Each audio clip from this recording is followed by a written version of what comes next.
நன்றி. ரொம்ப பிரமாதமா இருக்கு, எழுச்சியா இருக்கு.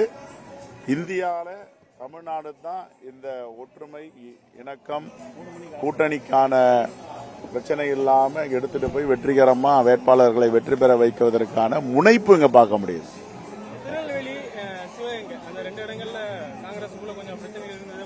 ஒரு பிரச்சனை எல்லா அரசியல் கட்சியிலும் பிரச்சனை இருக்கும். எல்லாம் தீர்ந்து விட்டது. எல்லோரும் வாக்கு சேகரித்துக் கொண்டிருக்கிறார்கள். அந்த தொகுதிகளெல்லாம் 5 லட்சம் வாக்குகள் வித்தியாசத்தில் எங்களுடைய வேட்பாளர்கள் வெற்றி பெறுவார்கள். இல்ல, வேட்பாளர் எல்லா இடத்துலயும் இருக்காங்கல்ல. 6 இடத்துல பிரச்சாரத்தில் இருக்காரு. டிராபிக்ல அவர் மாட்டிட்டாரு. நான் பாரத பாயிண்ட்டுக்கு போறேன். தேங்க்யூ. என்ன செய்தீர்கள்? பிப்ரவரி மாதம் 7ஆம் தேதி திருச்சி பொதுக்கூட்டத்தில் ராமேஸ்வரத்துடைய ஆலயத்தை நான் உலகம் தர வாழ்ந்த ஆலயமாக மாற்றுவேன் என்று சொன்னீர்களா? ஒரு கல்லை எடுத்து வைத்திருப்பீர்களா? எங்களுடைய அமைச்சர் அங்கே பணியாற்றிக் கொண்டிருக்கிறார்.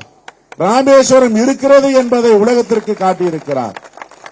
ஆக தமிழ்நாட்டில் உள்ள ஆலயங்கள் எல்லாம் புத்தொலி பெற்றிருக்கிறது. அந்த இறைவன் எங்களை ஆசீர்வாதிப்பான், உங்களை மன்னிக்க மாட்டான். ராமரை வைத்து அரசியல் செய்கிறீர்கள். சங்கராச்சாரியர்கள் என்ன சொல்லுகிறார்கள்? பிரதிஷ்டை. நம்முடைய PhD பேராசிரியர் எல்லோரும் அறநிலையத்துறையை பத்தி நம்ம அமைச்சர்கிட்ட வந்து கத்துக்கணும்.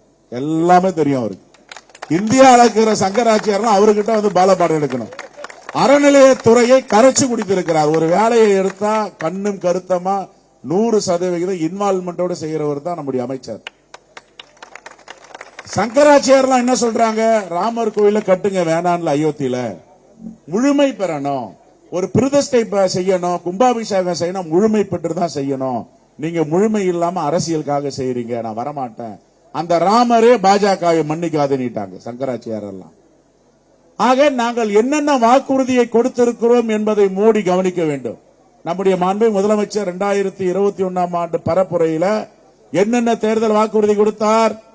எல்லா தேர்தல் வாக்குறுதியும் 2 ஆண்டுகளில் 80 விழுக்காடுக்கு மேல் பூர்த்தி செய்து விட்டார். ஆனா நீங்க கொடுத்த வாக்குறுதியை ஒன்று சொல்லுங்கள். அண்ணாமலைக்கு சவால் சொல்லிக் கொண்டிருக்கிறேன். வாருங்கள், ஒன்றோடு ஒன்று நாம் பேசுவோம், கலந்துரையாடுவோம். எங்களுடைய அரசு என்ன செய்திருக்கிறது? உங்களுடைய 10 ஆண்டு ஆட்சி தமிழ்நாட்டுக்கு என்ன செய்திருக்கிறது? நீங்கள் என்ன வாக்குறுதியை கொடுத்தீர்கள்? நாங்கள் என்ன வாக்குறுதியை கொடுத்தோம்? எங்கள் வாக்குறுதியை நாங்கள் நிறைவேற்றி இருக்கிறோம் 2 ஆண்டுகளில். நீங்கள் 10 ஆண்டுகளாக ஒரு வாக்குறுதி, 2 கோடி பேருக்கு வேலை வாய்ப்பு. நீங்க இருக்கிற வேலை வாய்ப்பும் போயிடுச்சு. சிறு குறு தொழில, நடுத்தர தொழில அழிச்சிட்டீங்க. பண மதிப்பு நேற்றுக்கு உச்சநீதிமன்ற நீதிபதி பேசியிருக்காங்க. உச்சநீதிமன்றத்தில் 2 மணிக்கு வேதனைப்பட்டு சொல்லியிருக்காங்க. எதற்காக இந்த பண மதிப்பிழப்பு டிமானிசேஷன் யாருக்காக கொண்டு வந்தீங்க? 98 விழுக்காடு பணம் எல்லாம் வங்கிக்கு வந்துருச்சு. 2 விழுக்காடு செல்லாத காசுகள். அப்ப எதுக்காக இதை செஞ்சீங்க? நூற்றுக்கணக்கான மக்கள் இறந்து போனார்கள், இந்த நாட்டை நாசனமாகி விட்டார்கள். ஒரு பெண் நீதியரசர் உச்ச நீதிமன்றத்தில் காரி துப்பி இருக்கிறார் பிஜேபி அரசர். சரி, அவங்க தான் இப்படி சொல்றாங்கன்னு பார்த்தா ஐநா சபையில நேற்றுக்கு டேவிட் மேஜுரு அப்படின்ற ஒருத்தர் சொல்றாரு. ஐநா சபையில அபிஷியல் ஸ்போக்ஸ்மேன் ஒரு தீர்மானம் போடுறாங்க. ஒரு நாடு, இந்திய ஜனநாயக நாடுன்னு ஒன்னு இருக்கு இந்த உலகத்துல. அவங்களுக்குன்னு ஒரு அரசியலமைப்பு சட்டம் இருக்கு, அவங்களுக்குன்னு ஒரு கொள்கை கோட்பாடு இருக்கு. ஒரு அரசு எப்படி இயங்க வேண்டும், தேர்தல் காலத்தில் எப்படி இயங்க வேண்டும். வடகொரியால நடக்குதுன்னா சர்வதிகார நாடு, சீனால நடக்குதுன்னா சர்வதிகார நாடு.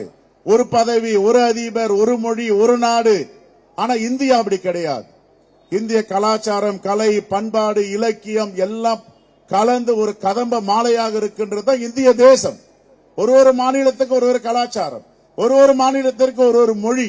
ஆனால் உலகத்தின் மூத்த மொழி நம்முடைய தமிழ் மொழி என்பதை மோடி மறந்துவிடக்கூடாது.